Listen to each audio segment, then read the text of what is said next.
নবীর একজন সাহাবীর নাম ছিল হযরত সুরাকা রাদিয়াল্লাহু তাআলা আনহু। সুরাকা তখনও কালেমা পড়ে নাই। সুরাকা ওই জমানাতের বেদুইনদের ডাকাত ছিল, বেদুইন ডাকাত। সুরাকা বেদুইনদের মধ্যে মারাত্মক একজন ডাকাত ছিল।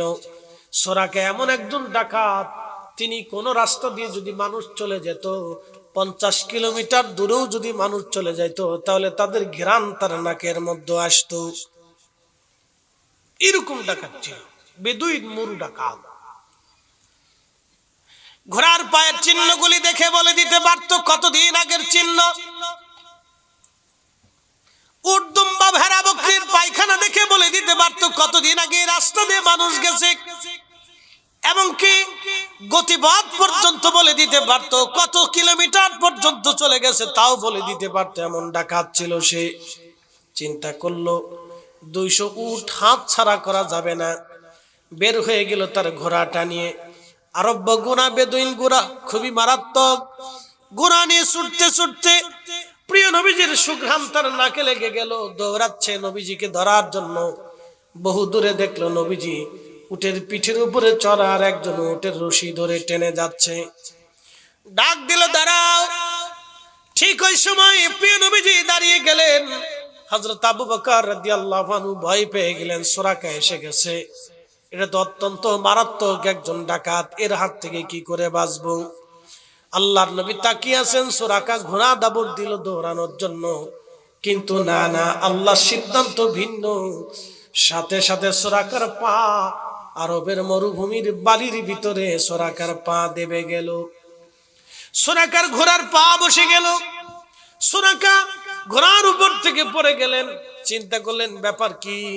জীবনে এত মরুভূমির পথ আমি দৌড়াইলাম, কিন্তু কোনোদিন বালির ভিতরে আমার ঘোড়ার পা আটকাই নাই। আজকে হঠাৎ করে বালির মধ্যে ঘোড়ার পা আটকাইলো, কারণ কি? নিশ্চয় এই লোকটা নবী হতে পারে। ডাক দিয়ে বলতেছে, হে মুহাম্মদ ইবনে আব্দুল্লাহ, নবীজির নাম ধরে ডাক দিল, তুমি আমার জন্য দোয়া করে দাও। ঘোড়ার পা যদি উঠে যায় তাহলে আমি চলে যাব। আল্লাহর নবী দোয়া করলেন, আল্লাহ সুরাকার ঘোড়ার পা তুমি ছেড়ে দাও। আল্লাহ সুরাকার ঘোড়ার পা ছেড়ে দিল। পা ছেড়ে দেওয়ার পরে সুরাকা ঘোড়া যখন আবার দাঁড়িয়ে গেল, সুরাকার লোভ আর সারে না, 200 উট পেয়ে যাবে। চিন্তা করলো, আবার একটু চেষ্টা করে দেখি। আবার ঘোড়া দাবড় দিয়েছে। আমার রব আবার ঘোড়ার পা মরুভূমির বালির মধ্যে আটকে দিয়েছে। সুরাকার ঘোড়ার পা মরুভূমির বালির মধ্যে আটকে যাওয়ার পরে আবার সুরাকা কাঁদতে লাগলো, ইয়া রাসূলুল্লাহ, আপনি দোয়া করে দেন, আমি ফিরে চলে যাব। কিন্তু না, আল্লাহর নবী দোয়া করলেন, সুরাকার পা ঘোড়ার পা ছেড়ে দিল মাটি। আবার লোভ অন্তরে লেগে গেল, আবার চেষ্টা করতে গেল। আবার আল্লাহ সুরাকার পা ঘোড়ার পা মাটির মধ্যে দাবিয়ে দিলেন। এবার সুরাকা বলতেছি, ইয়া রাসূলুল্লাহ, আমি চিরদিনের জন্য তওবা করলাম, আপনাকে আর আমাকে বুঝতে হবে না, আপনি নবী ছাড়া অন্য কিছু হবেন না। হুজুর, আপনি আমার জন্য দোয়া করে দেন, আমি ফিরে চলে যাব। নবীজি বলেন, সুরাকা এমনি সারা যাবে না, তুমি বারবার বাহানা করতেছো। সুরাকা, শর্ত আছে, তোমাকে ছেড়ে যদি দেই তাহলে কাফেররা, আরবের মক্কাবাসীরা আমার পিছু নিয়েছে, এই রাস্তা দিয়ে যারা আসবে তুমি তাদের সবাইকে ফিরাইয়া দিবা। সুরাকা বলল, হ্যাঁ ইয়া রাসূলুল্লাহ, আমি ফিরিয়ে দেব। আল্লাহর নবী দোয়া করলেন, সুরাকার পা মাটির থেকে ছেড়ে গেল। ঠিক এই সময় সুরাকা রওনা দিবে। কিছু দূর যাওয়ার পরে সুরাকা ফিরে আসছে। হুজুর, আমি জানি আপনি নবী, নবী ছাড়া এমন মুজিজা হতে পারে না। ইয়া রাসূলুল্লাহ, আমি জানি নবীরা তার মাতৃভূমি থেকে বিতাড়িত হয়, আবার মাতৃভূমি তাদের বিজয় হয়ে যায়। ইতিহাস অনুযায়ী, নবীদের জীবনী অনুযায়ী এই মক্কা আপনার করতলগত একদিন হবে, আপনি মক্কা বিজয় আপনার হয়ে যাবে।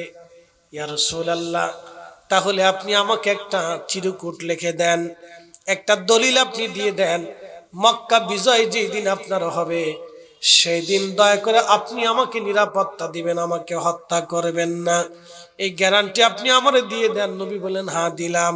সরাকা বলল হুজুর কথা দিলে হবে না, লিখে দিতে হবে।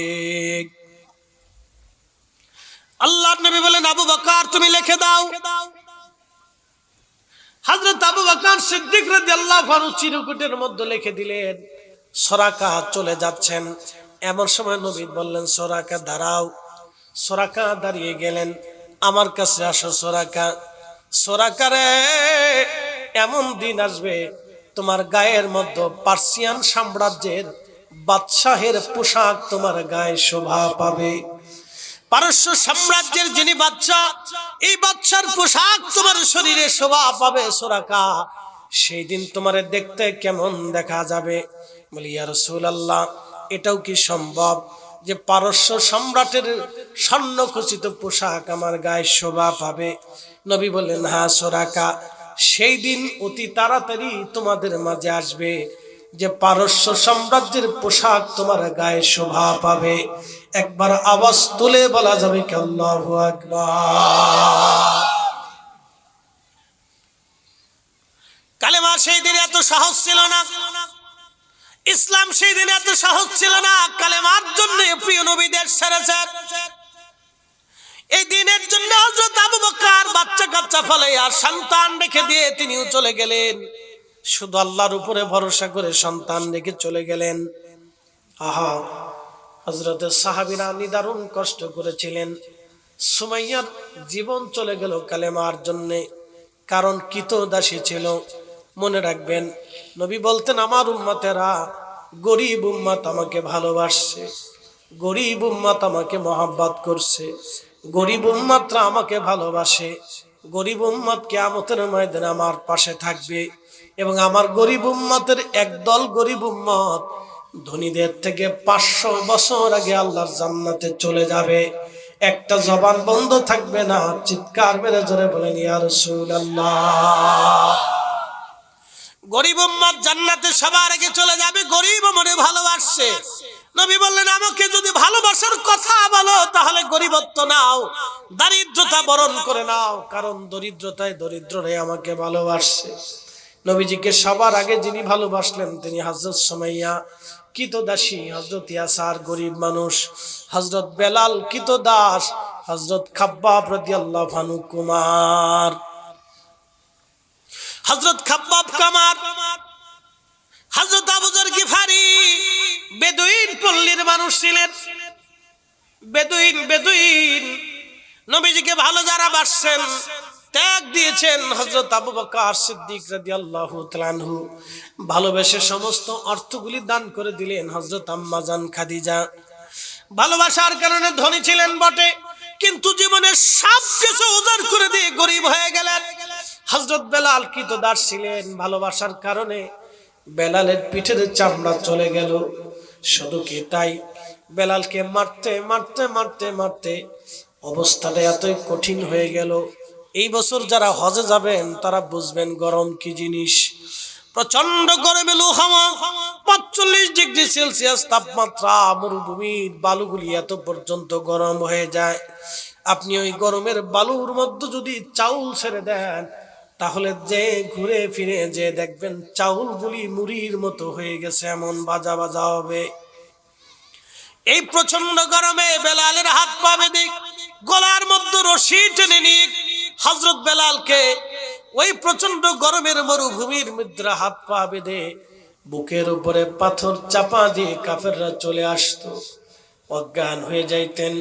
মাঝে মাঝে শুধু বলতেন আহাদ আহাদ আহাদ, আল্লাহ এক, কুল হুয়াল্লাহু আহাদ, আল্লাহ এক, ওয়াহিদু এক, আহাদু এক, ওয়াহিদু এক, আহাদু এক। আল্লাহ কিন্তু কুল হুয়াল্লাহু আহাদ বলেন নাই, আল্লাহ কুল হুয়াল্লাহু আহাদ বলেছেন। ওয়াহিদ আর আহাদের মধ্যে একটা তফাৎ আছে। আহাদ মানে সেই এক, যার আগে পরে আর কিচ্ছু নাই। আরবিতে আহাদ মানে সেই এক, যার আগে পরে কিছু নাই। এই জন্য আল্লাহ বলেন কুল হুয়াল্লাহু আহাদ, আমি আল্লাহ এমন এক যার আগে এবং পরে কিচ্ছু নাই। একসাথে বলবেন আল্লাহু আকবার। হযরত বেলাল শুধু বলতে লাগলেন আহাদ আহাদ আহাদ, আল্লাহ এক, আল্লাহ এক, আল্লাহ এক। তাওহীদের এই বাণী শুনিয়া কাফেররা তাকে মারতে থাকতো, অজ্ঞান হয়ে যাইতেন, হুঁশ ফিরে আসতো, আবার বলতেন আহাদ আহা। তার মনিবটারে এমন ভাবে পিটাইতো, পিটানোর কারণে তার চামড়া ফেটে ফেটে ফিনকি মেরে মেরে রক্ত বের হতো, কিন্তু কোনোদিন তার ওষুধ দেওয়া হয় নাই, চিকিৎসা দেওয়া হয় নাই। নির্মম অত্যাচার মক্কার জমিনে হযরত বেলাল পেয়েছিলেন, কিন্তু তিনি তখনও রসুল ভুলে যান নাই। মনিব এসে বলল উমাইয়া, উমাইয়া মনিব এসে বলল বেলাল রে, কালেমা দিবি নাকি জীবন দিবি? হযরত বেলাল বলল মালিক, আপনি আমাকে হয় জানে মেরে ফেলে দেন, কিন্তু আমার রূহ থেকে আমার কালেমা, আমার ঈমান আপনি নিয়ে নিতে পারবেন না। আমি যেই সত্য গ্রহণ করেছি, জীবনের বিনিময়ে সেই সত্য আমি ছেড়ে দেব না। একবার জোরে বলেন আল্লাহু আকবার। তেলের গাড়ি তেলে চলি,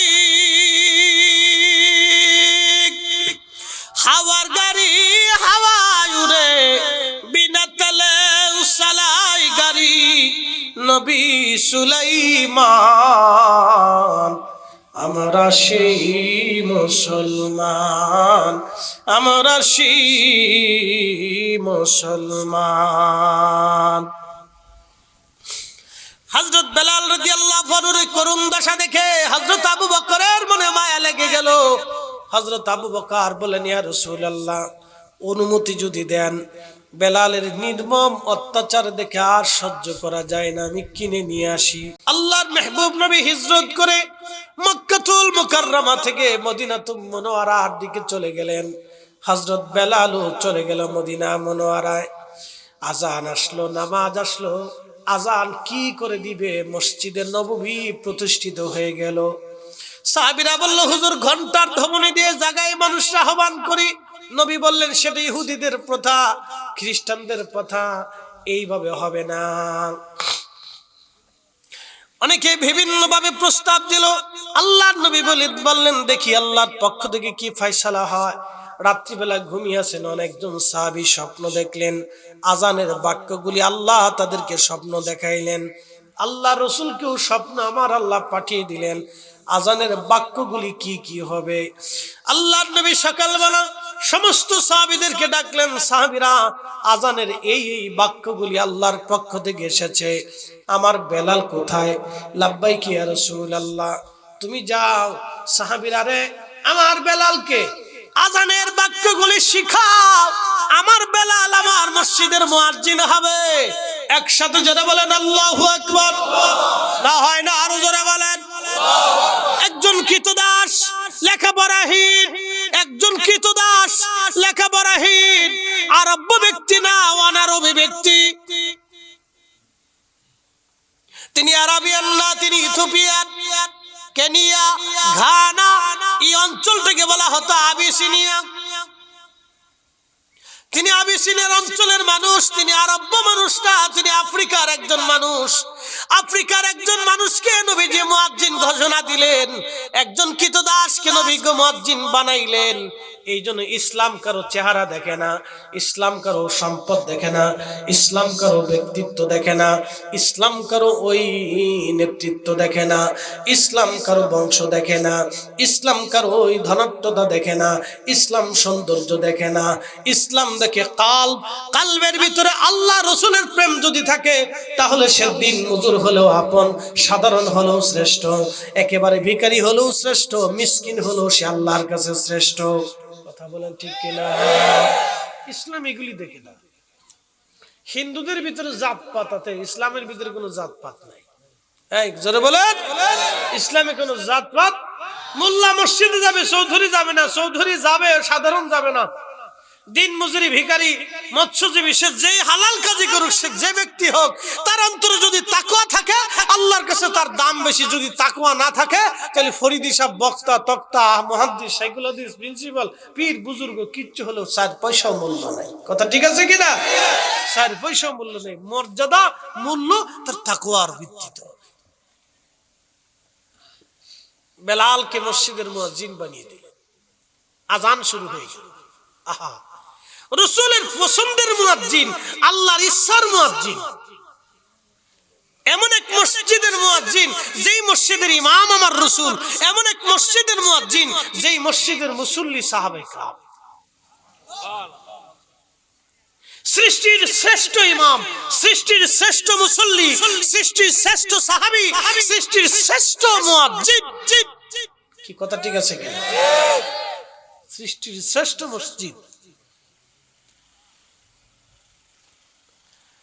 এ মুসলমান ভালো করে শোনেন, হযরত বেলাল রাদিয়াল্লাহু আনহু আযান দিতে লাগলেন। দীর্ঘদিন আযান দিতে দিতে ইশকে রাসূল তার এত বিরাট এসে গেল, প্রিয় নবীর ইন্তেকালের সময় ঘনিয়ে গেল।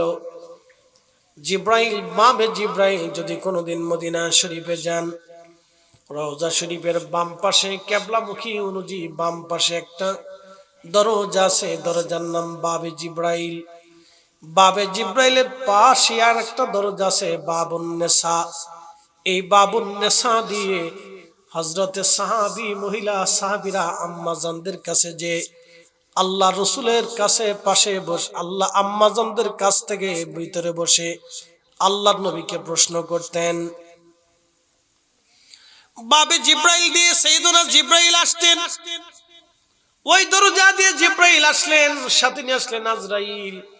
জিব্রাইল এসে বললেন, ইয়া রাসূলুল্লাহ, অনুমতি চাই মালাকুল মউত।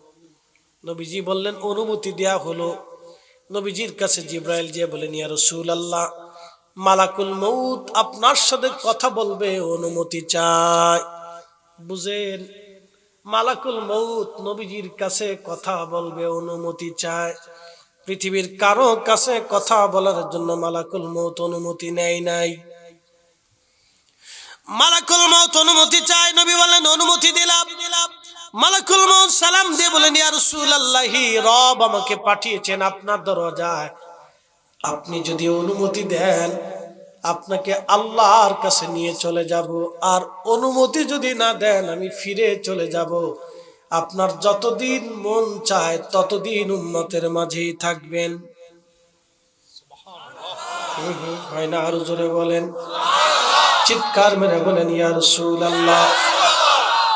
আল্লাহ নবী জিব্রাইলের দিকে তাকিয়ে বলেন, জিব্রাইল, আমার মালিকের বিধান কি এরকম? বলে, হ্যাঁ ইয়া রাসূলুল্লাহ, আল্লাহ ফরমান দিয়েছেন অনুমতি দিলে সে আপনাকে নিয়ে যাবে, আর অনুমতি যদি না দেন তাহলে সে চলে যাবে।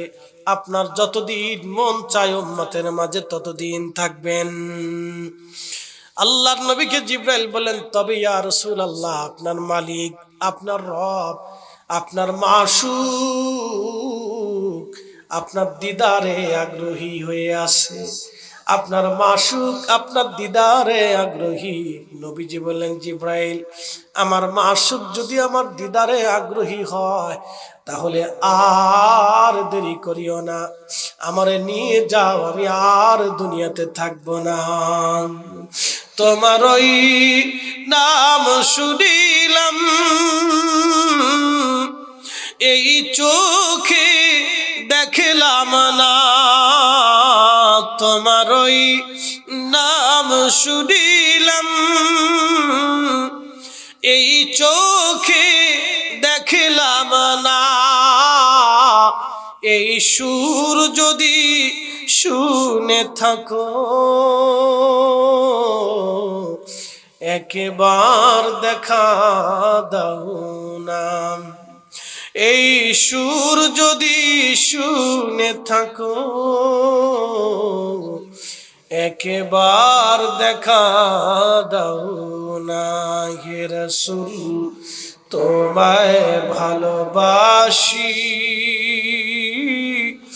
অন্তরে শুধু মুখে নয়।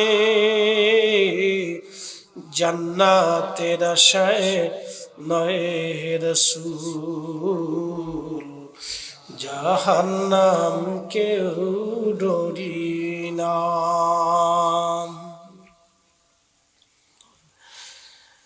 আহা, নবীজি চলে গেলেন। আম্মা জানদের ভিতর থেকে গুনগুন আওয়াজ আসতেছিল, কান্নার। সাহাবীদের মধ্যে খবর ছড়িয়ে গেল, বিদ্যুৎ গতিতে সারা মদিনায় নবী নাই। নবীজি মাশুকের দিদারে চলে গেছেন। নবীজি নাই, মাশুকের দিদারে নবীজি চলে গেছেন। সাহাবীরা মনে হচ্ছে আকাশ ভেঙে তাদের মাথার উপরে পড়ল।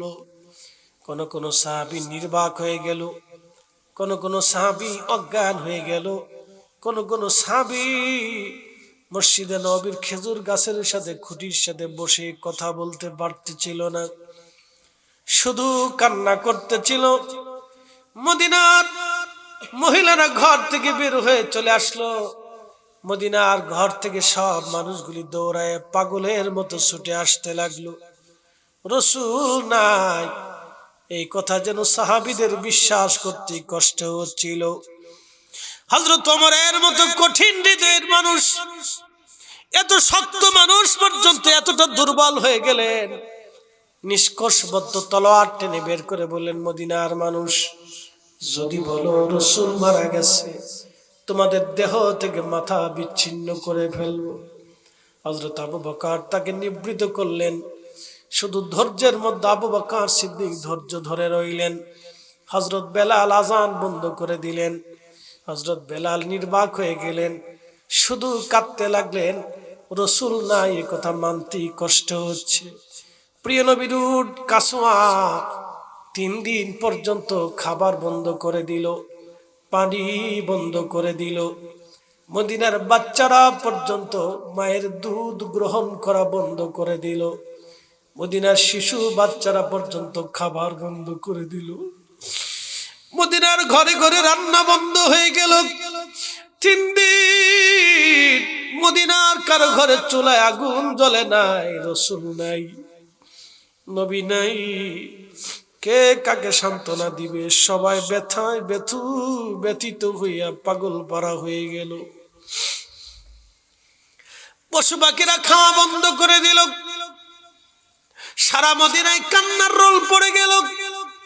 3 দিন মদিনার ঘর থেকে শুধু কান্নার আওয়াজ আসে, রাসূল নাই। 3 দিন পর্যন্ত মদিনার ঘর থেকে কান্নার আওয়াজ আসে। মদিনার আশপাশ থেকে মানুষ আসতে লাগলো। মদিনায় কান্নায় ভারী হয়ে গেল সারা মদিনায়। রাসূল নাই, নবী নাই। কান্নার আওয়াজে মদিনার আকাশ পাতাল ভারী হয়ে গেল। পৃথিবী নীরব হয়ে যাচ্ছিল। রাসূল নাই, নবী চলে যাবে, এই কথা সাহাবীদের কাছে অনেক বড় কষ্ট হচ্ছিল। আহা, আল্লাহর নবীর দরজায় হযরত আবু বকর মুরব্বী সাহাবীরা আসলেন। রওজা শরীফের পাশে, বর্তমান যেখানে রওজা শরীফ, এইখানে নবীজিকে ঘুম পাড়িয়ে রাখা হয়েছিল। ভিতরে ঢুকে তারা আল্লাহর নবীর শানে দুরূদ এবং সালাম পাঠ করে তারা চলে গেল। এরপরে অন্য সাহাবীরা আসলো, তারাও দুরূদ সালাম পড়ে দিয়ে চলে গেল। যুবকরা আসলো, তারাও দুরূদ সালাম পড়ে পড়ে কেঁদে কেঁদে বিদায় জানিয়ে চলে গেল। ছোট ছোট বালকরা আসলো, প্রিয় নবীকে দুরূদ সালাম দিয়ে তারাও চলে গেল কেঁদে কেঁদে। নারীরা আম্মা জানরা ঢুকলেন, তারাও নবীকে বিদায় জানালেন সালাম দিয়ে, দুরূদ সালাম পড়ে তারাও চলে গেল। এরপরে নারীরা আসলো, দুরূদ সালাম পড়ে তারাও চলে গেল। বাচ্চারা আসলো, দুরূদ সালাম পড়ে তারাও চলে গেল। আমাদের মতো গতানুগতিক এই পদ্ধতিতে নবীজির জানাজা হয় নাই। দুরূদ সালাম পড়ে সময় চলে গেল। হাজিরিন, কে নবীর জানাজার ইমামতি করবে? যিনি ইমামুল মুরসালিন, যিনি ইমামুল মুরসালিন। নবীজির শানে সবাই দুরূদ সালাম পড়ে চলে গেল। আমাদের এই পদ্ধতিতে নবীজির জানাজা হয় নাই, সবাই যার যার মতো দুরূদ সালাম পড়ে চলে গেল। 3 দিন পরে প্রিয় নবীজির পবিত্র দেহ মোবারক রওজা শরীফের ভিতরে সমাহিত করা হলো। আহা, চিরদিনের জন্য নবীজিকে ওইখানে, আল্লাহর নবীকে ওইখানে শায়িত করে রাখা হলো। প্রিয় ভাই আমার, খুব মনোযোগ দিবেন। হাজিরিন, হযরত সাহাবীরা পাগল পারা হয়ে গেল। 3 দিন পরে কাসওয়া উট দৌড়াই একটা কুয়ার ভিতরে ঝাঁপিয়ে পড়ে আত্মাহুতি দিল। 3 দিন পরে কাসওয়া উট ধৈর্য ধরতে পারে নাই, বিরহ বেদনা সহ্য করতে না পেরে উট সেই কুয়ার মধ্যে ঝাঁপিয়ে পড়ে চলে গেল। রসুলবিহীন মদিনাতে আর সে থাকতে পারে নাই। হযরত বেলাল আযান বন্ধ করে দিলেন। তারিখের মধ্যে আসছে আর কখনো তিনি আযান দেন নাই, আযান তিনি দেন নাই। বহু সাহাবীরা অনুরোধ করল আযান দাও। হযরত আবু বকর বললেন বেলাল আযান দাও, আমি খলিফাতুল মুসলিমিন, আমি তোমাকে অনুরোধ করি আযান দাও। বেলাল বলল খলিফা আপনি আমাকে কিনে আজাদ করে দিয়েছিলেন কি আপনার জন্য না আল্লাহর জন্য? বলে বেলাল রে, সেই দিন অনেক অর্থ দিয়ে তোমাকে তোমার মনিব জালিমের কাছ থেকে কিনে এনে তোমাকে আল্লাহর জন্য মুক্ত করে দিয়েছিলাম। যদি খলিফা আপনি আল্লাহর জন্য আমাকে মুক্ত করে দেন তাহলে আমার উপরে তো আপনার কোনো অধিকার নাই। বলে না বেলাল, তোমার উপরে আমার কোনো অধিকার নাই।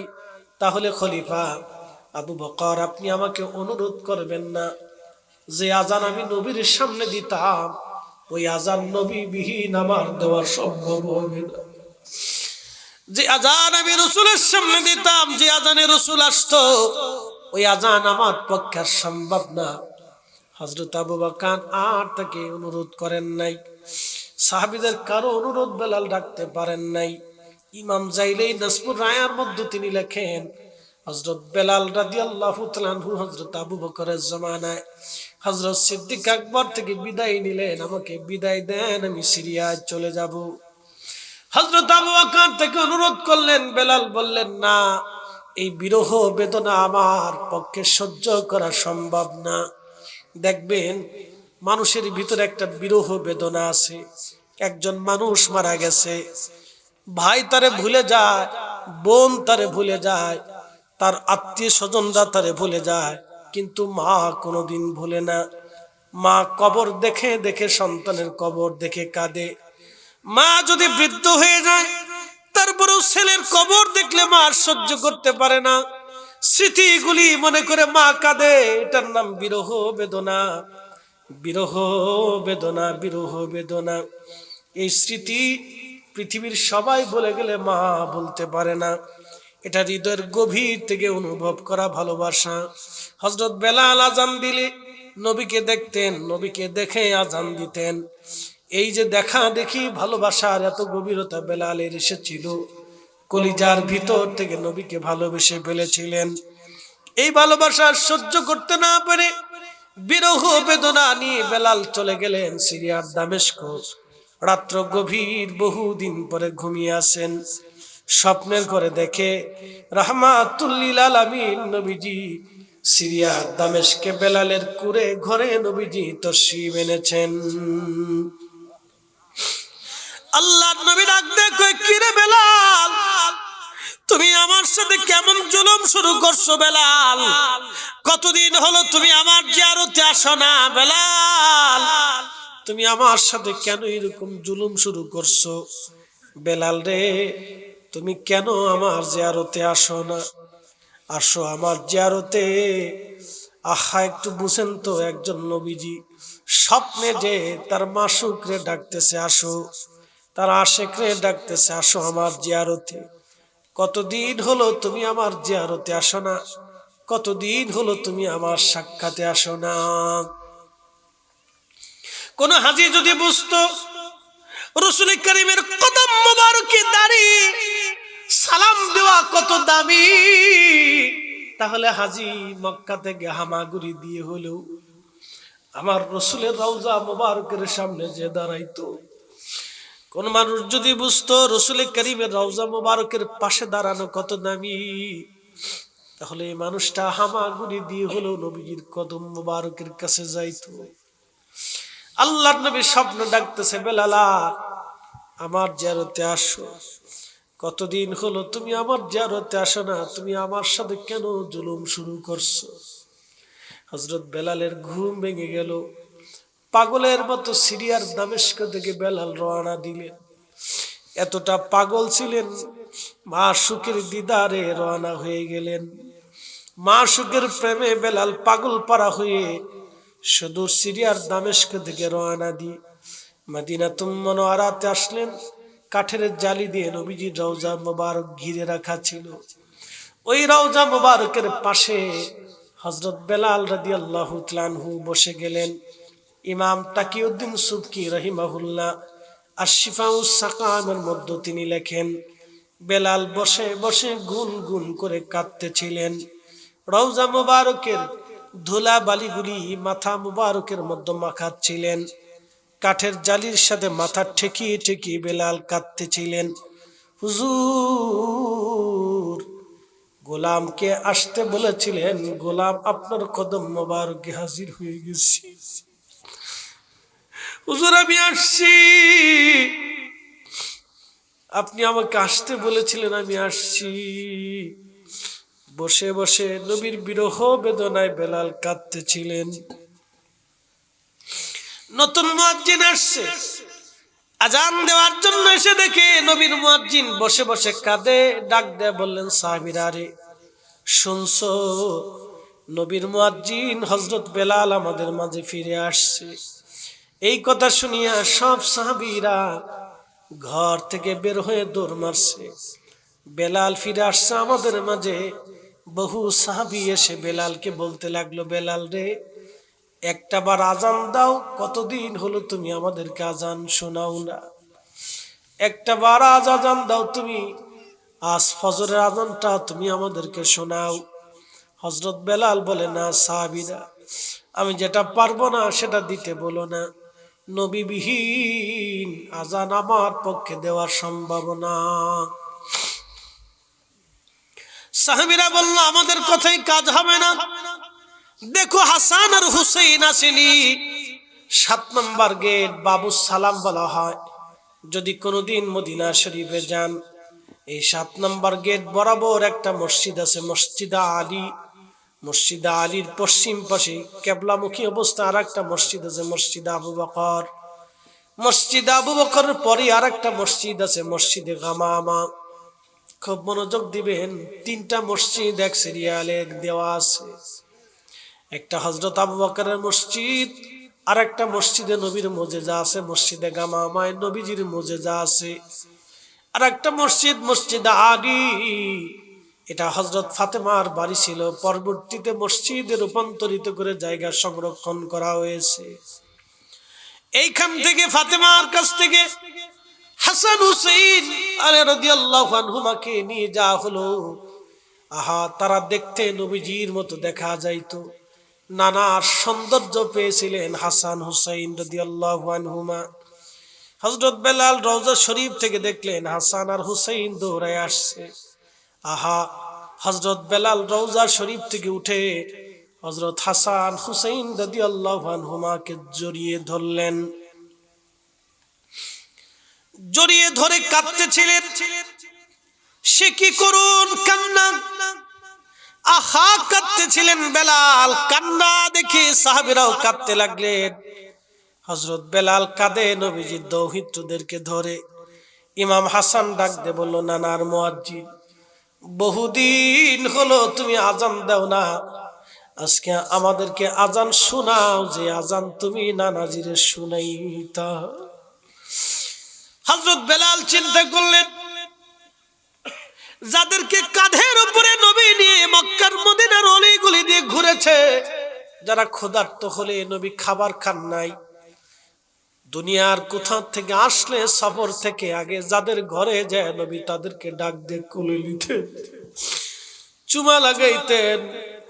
2 কলিজার টুকরার আবদার নবীজি কখনো ফিরান নাই। আজকে আমি কি করে তাদের আবদার আমি ফিরিয়ে দেই।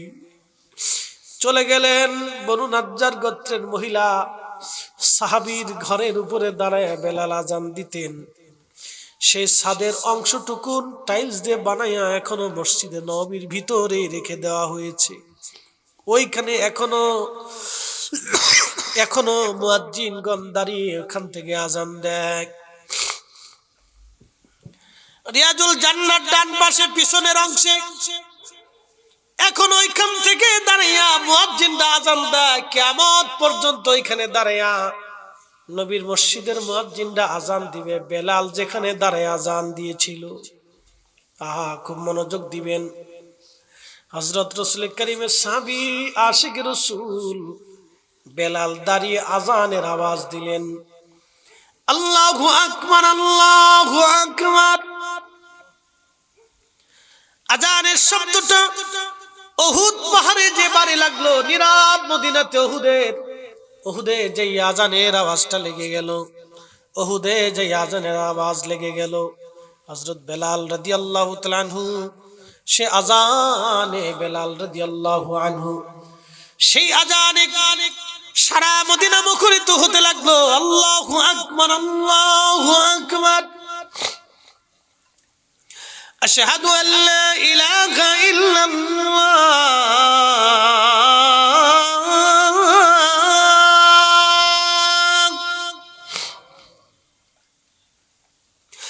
আশহাদু আল্লা ইলাহা ইল্লাল্লাহ।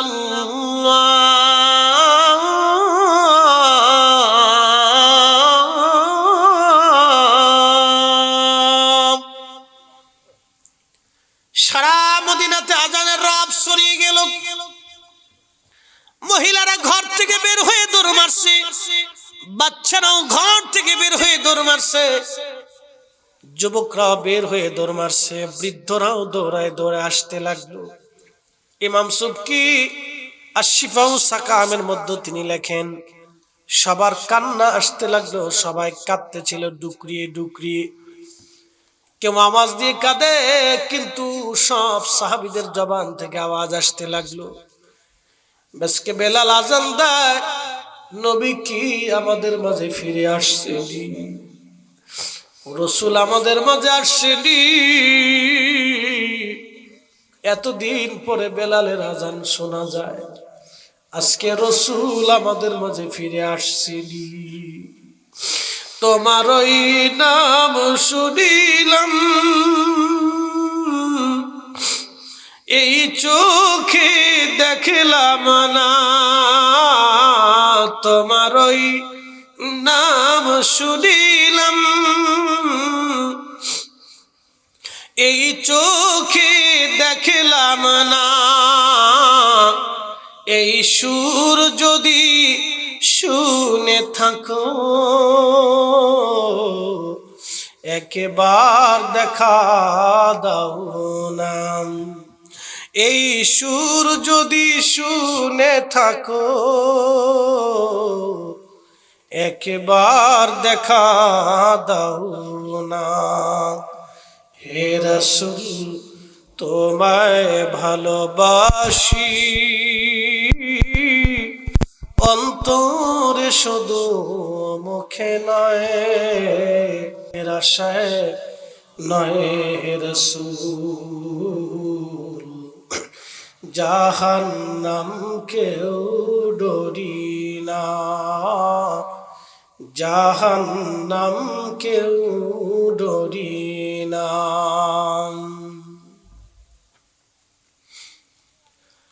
আশহাদু আন্না মুহাম্মাদার রাসূলুল্লাহ,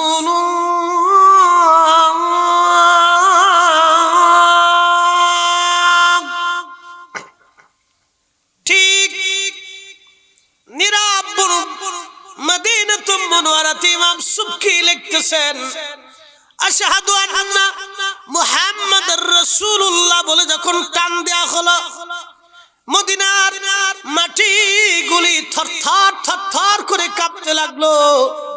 চিৎকার মেরে জোরে বলেন আল্লাহু আকবার।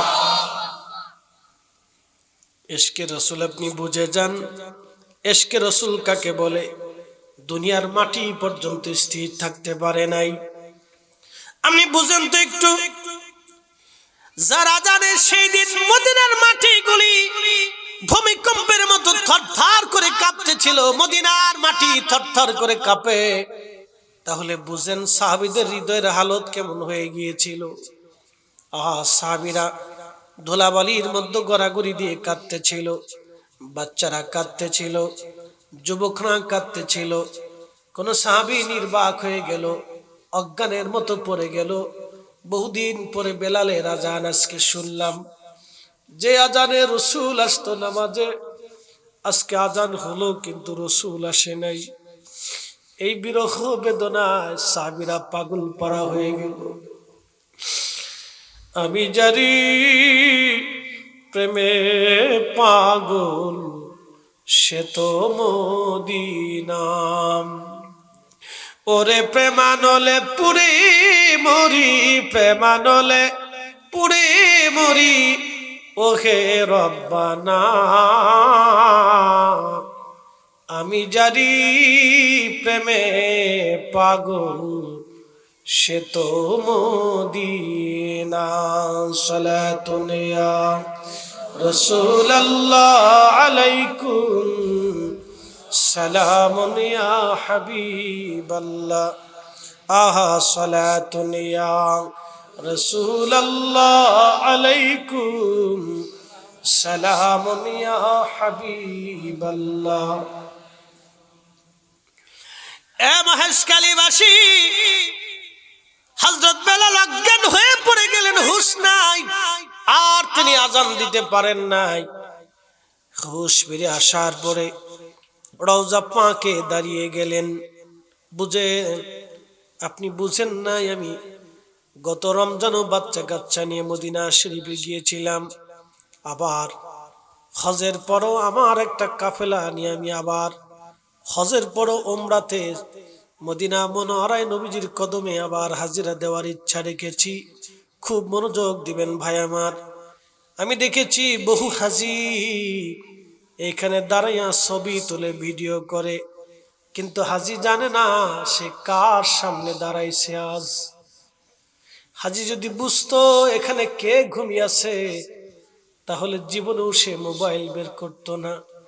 হাজি বুঝে না এইখানে এমন একজন মহামানব ঘুমিয়েছেন, যার ইশারাতে আমার আল্লাহর আকাশ থেকে বৃষ্টি হয়, যার ইশারায় চাঁদ দ্বিখণ্ডিত হয়, যার ইশারায় সূর্য উদিত হয়, যার ইশারায় সূর্য ডুবে যায়, যে ইশারা করলে সাগর শুকিয়ে যাবে, যিনি রবের দরবারে বলতে দেরি হবে, আল্লাহ খুশি হতে দেরি হবে না। হাজি জানে না এইখানে উম্মতের জীবনের রেজামন্দি, উম্মতের মকবুলিয়াত কবুলিয়াতে স্থানে হবে। হাজি বুঝে না এইখানে কত নূরওয়ালা ঘুমিয়েছে, নূরওয়ালা, নূরওয়ালা, জান্নাতওয়ালা, সাহেবে হাসদ, সাহেবে কুরআন, সাহেবে শরিয়াত, মালিকে শরিয়াত, হাউজে কাউসারওয়ালা এইখানে ঘুমানো। হাজি বুঝে না। নবীজি এই জন্য বলেছেন, মান যারা কবরি ওয়াজাবাত লাহু শাফাআতি ইয়াউমাল কিয়ামাহ। উম্মত রে, যদি আমার রওজা শরীফের পাশে এসে আমার সালাম দাও, আমার জিয়ারতে তুমি দাঁড়াও, উম্মত শুনে যাও, কিয়ামতের ময়দানে আমি তোমারে নিয়ে হাসরের ময়দানে তোমারে নিয়ে জান্নাতে চলে যাব। হাজি যদি বুঝতো এখানে দাম কত, এই মর্যাদা কত, হামাগুড়ি দিয়ে হলো হাজি মক্কা থেকে মদিনা শরীফে যাইতো। এই জন্য শাহ ওলিউল্লাহ মুহাদ্দিস দেহলভী রাহমাতুল্লাহ আলাইহি মক্কা শরীফ থেকে মদিনা যাওয়ার সময় পায়ের জুতা খুলে ফেলতেন, পায়ে কোনো জুতা রাখতেন না, জুতা খুলে ফেলতেন।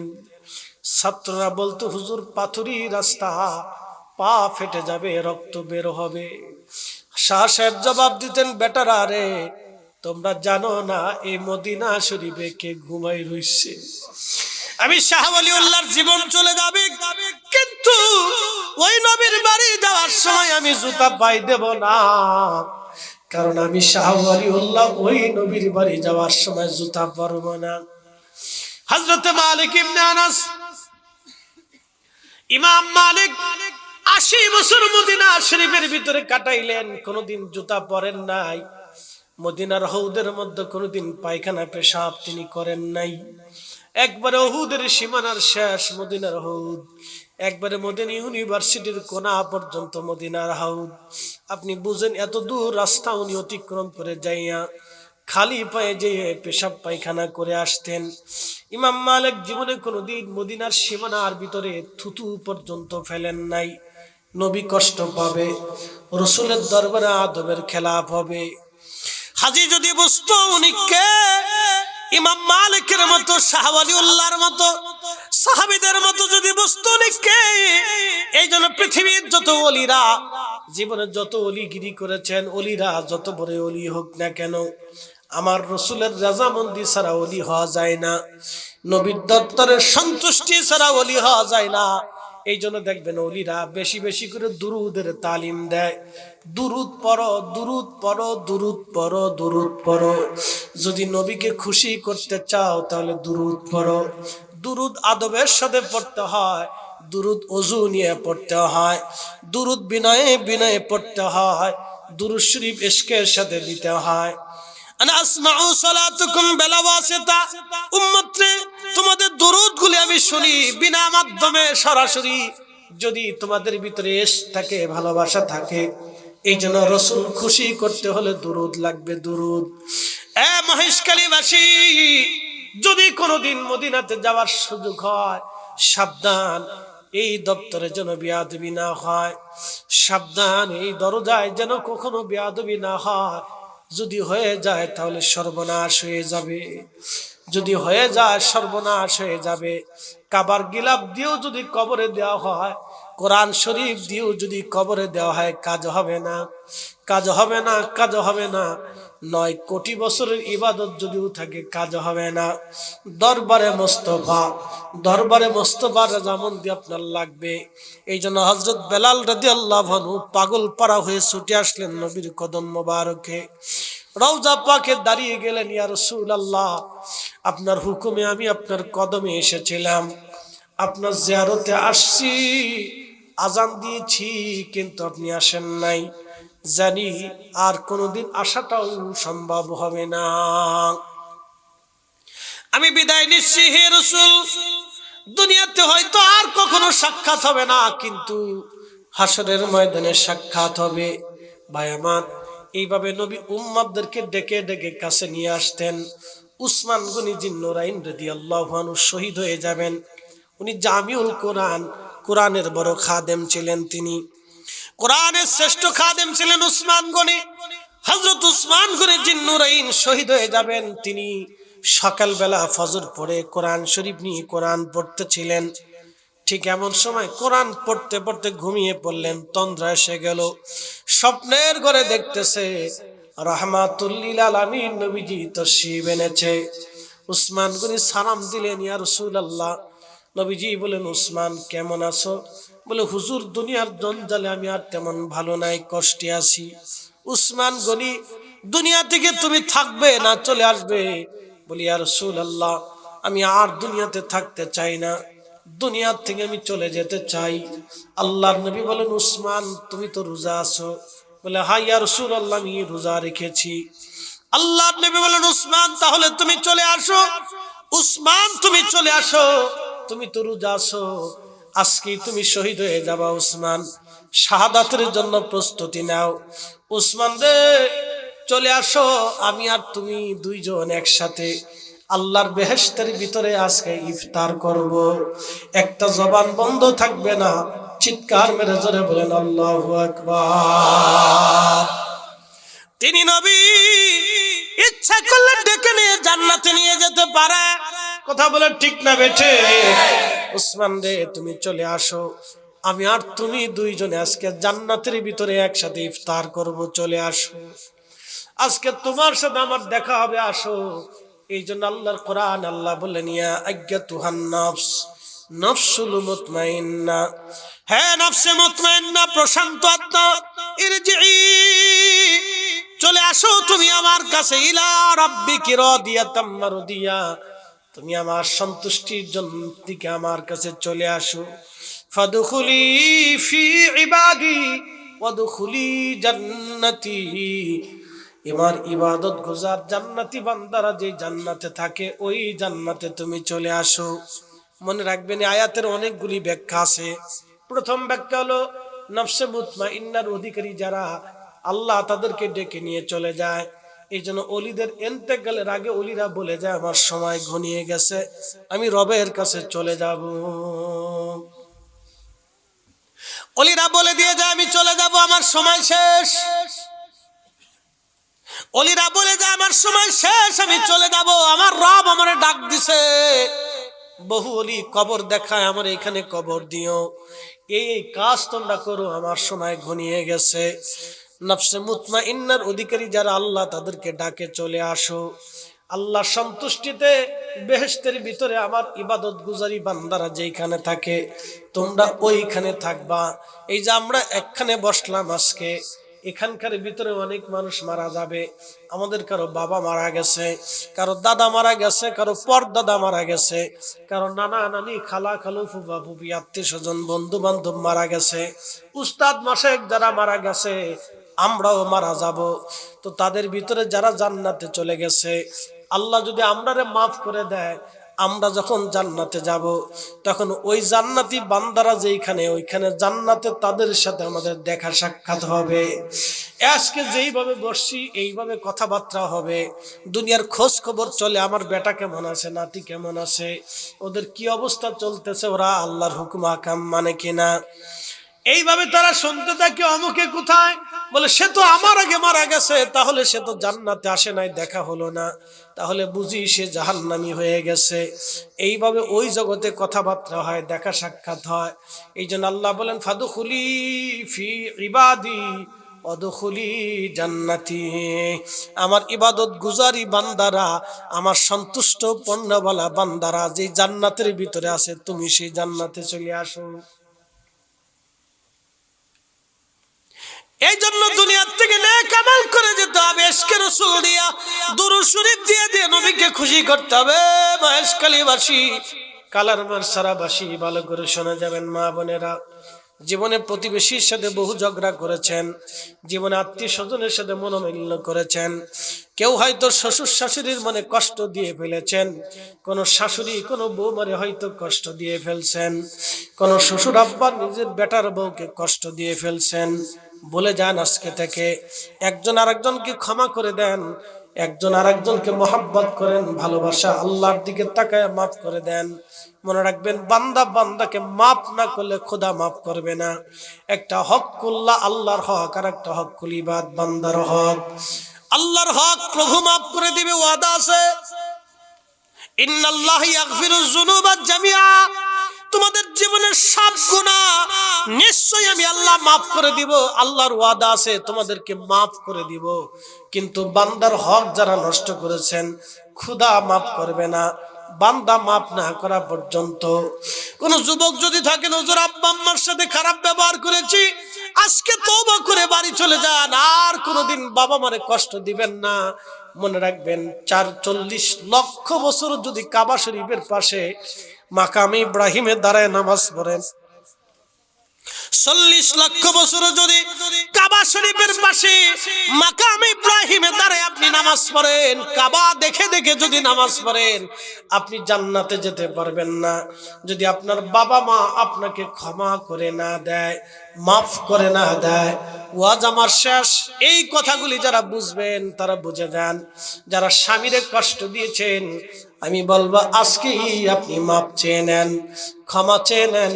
স্বামী বেজার হলে স্ত্রী জান্নাতে কোনোদিনও যাবে না। মহিলা ভালো করে শোনেন, কোন স্ত্রী যদি মারা যায় আর স্বামী যদি তার উপরে বেজার থাকে, ওই স্ত্রী কখনো জান্নাতে যাবে না, কারণ সে স্বামীর হক নষ্ট করেছে। এদেশের বহু নারী আছে স্বামীরে কষ্ট দেয়, ওই স্ত্রী যদি মারা যায়, স্বামী যদি বেজার হয়, তাহলে কোনোদিন ওই স্ত্রী জান্নাতে যাবে না। কোন স্বামী যদি মারা যায়, স্ত্রীর হক যদি নষ্ট করে কবরে চলে যায়, স্ত্রী যদি মাফ না করে, স্বামী জান্নাতে যাবে না। স্ত্রী যদি ক্ষমা না করে, স্বামী জান্নাতে যাবে না, যদি স্ত্রীর হক সে আদায় না করে। এই জন্য স্বামী স্ত্রীর বিষয়টাকে আপনারা মর্যাদা দিবেন। একজন আরেকজনের লিবাস, সুখেও পাশে থাকবেন, দুঃখেও পাশে থাকবেন। আম্মাজান খাদিজাতুল কুবরার চরিত্র নিয়ে আসেন। আম্মাজান না খেয়ে দেখেছেন, জীবনে কোনোদিন রাসূলকে কষ্ট দেন নাই, নবীজিকে কোনোদিন ব্যথা দেন নাই। কথা দিয়ে না, মন দিয়ে না, ব্যবহার দিয়ে না, এমন ভাবে ভালোবাসা দিয়েছেন। নবী আর একটা বিয়েও কোনোদিন কল্পনা পর্যন্ত আম্মাজান থাকতে করেন নাই। আবার আমাদের নবী রাসূল তার প্রিয় স্ত্রী আমাদের মা জননী উম্মাহাতুল মুমিনিন তাহেরা তৈয়বা, ওনাকে এমন ভাবেই ভালোবাসা দিয়েছেন আম্মা জান জীবনেও কোনোদিন নবীর কথায় ব্যবহারে কষ্ট পান নাই। ভালোবাসার এমন উদাহরণ ছিল তাদের। কোটি কোটি টাকার সম্পদগুলি মা জননী রাসূলের হুকুমে নবীর কথায় দান করে দিয়েছেন, একটা শব্দ পর্যন্ত উচ্চারণ করেন নাই। এটাই ছিল তাদের জীবনের ভালোবাসা। যদি বলেন আপনি রাসূলের উম্মত, তাহলে এইভাবে জীবন গড়ুন। আল্লাহ এইভাবে জীবন গড়ার তৌফিক দিক, জোরে বলেন আমিন। মাকালের ফল দেখতে ভালো, উপরে লাল নীল ভিতরে কালো, ওরে সারা জীবন এমনি গেল দয়াল, খাইতে আমরা পারলাম না। যার ভিতরে নাই রাসূলের প্রেম, তার সাথে ভাব কইরো না। রাসূলের মোহাব্বত যদি কারোর সাথে না, কারো অন্তরে না থাকে, তার সাথে পীড়িত করা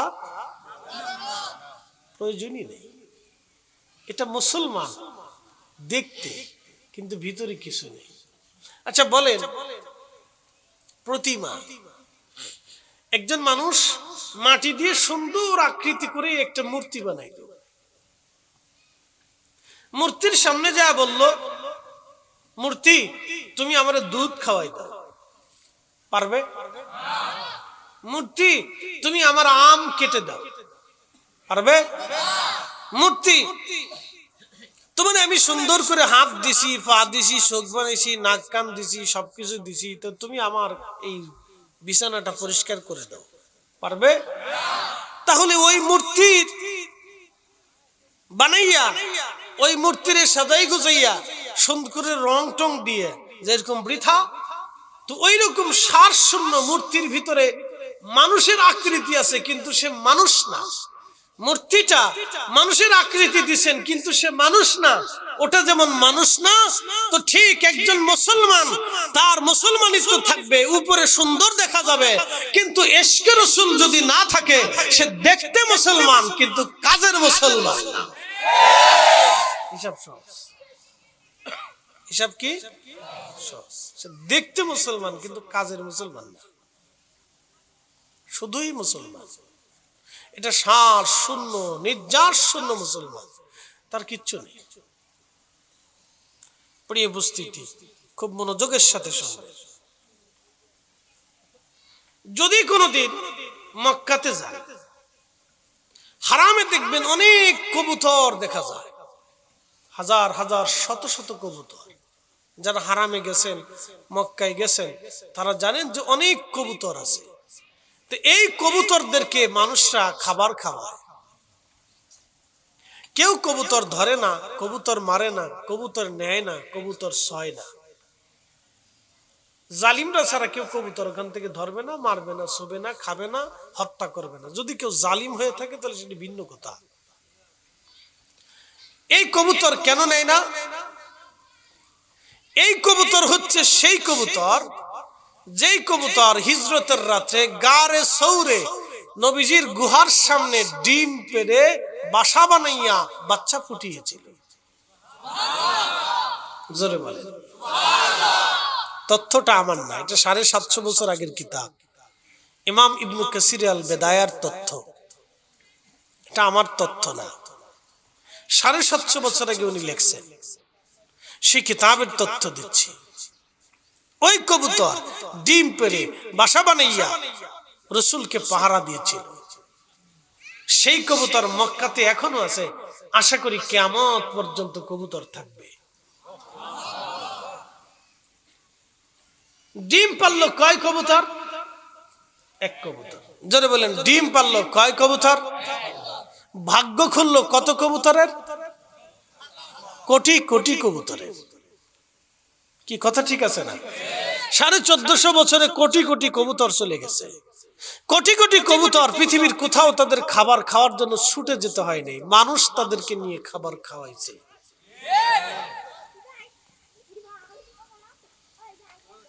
নবীকে সম্মান করলো এক কবুতর, কিন্তু ভাগ্য খুলে গেল কোটি কোটি কবুতরে।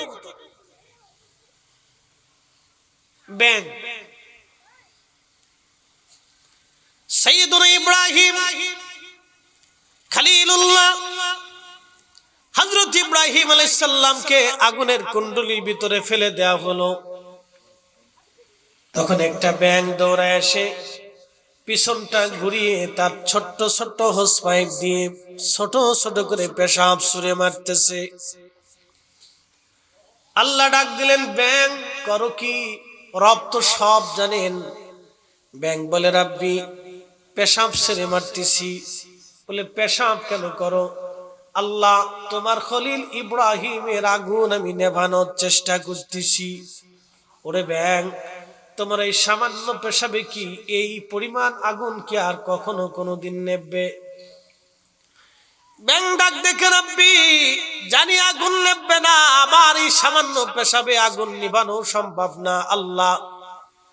কিন্তু কিয়ামতের মাঠ, কোটি কোটি মানুষের ভিড়ে, কোটি কোটি মাখলুকের ভিড়ে তুমি সমস্ত মাখলুকদেরকে ডাক দিবা, আমার ইব্রাহিমকে আগুনের মধ্যে ফেলে দেওয়ার পরে তোমাদের করণীয় কি ছিল?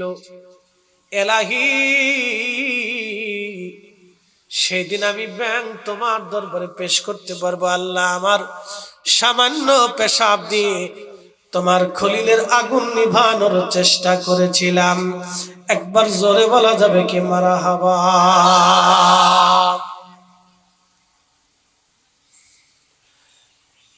মহেশখালীবাসী, কালার মারসরাবাসী, কিয়ামতের ময়দানে রব্বুল আলামিন ডাক দিবে, আমার বান্দারা 57টা মুসলিম দেশ ছিল, 57টা মুসলিম দেশ ছিল, 57টা সেনাবাহিনী ছিল, 57 জন সেনা প্রধান ছিল, 57 জন রাষ্ট্রপ্রধান ছিল।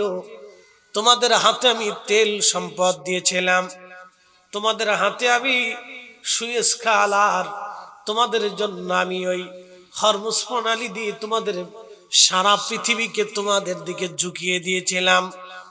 এত বিরাট জনবহুল থাকার পরে, 200 কোটি মুসলমান থাকার পরেও তোমরা কেন আমার বাইতুল আকসা দখল করতে পারো নাই? কেন বাইতুল আকসায় নামাজ বন্ধ ছিল?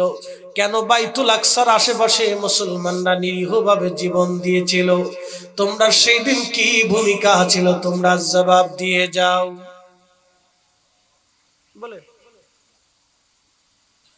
কি জবাব দেব? কোন জবাব আছে? 57টা মুসলিম দেশ দিয়েছিলাম, 1 কোটির মতো মুসলিম ফৌজ আছে পৃথিবীতে, প্রশিক্ষিত মুসলিম সেনাবাহিনী, 57 জন সেনা প্রধান আছে, 57টা রাষ্ট্রপ্রধান আছে, সুয়েজ খাল আর হরমুজ প্রণালীর মতো এক পৃথিবীর এমন 2টা প্রণালী যদি বন্ধ হয়ে যায়, আল্লাহর কসম করে বলি পৃথিবীর 50% বাতি বন্ধ হয়ে যাবে 3 দিনের ভিতরে। সারা পৃথিবীতে বহু দেশে দুর্ভিক্ষ নেমে আসবে যদি 2টা প্রণালী মুসলমানরা বন্ধ করে দেয়, যে 2 প্রণালী আমরা ছাড়বো না, এতটুকুনি যথেষ্ট, যুদ্ধ করা লাগবে না।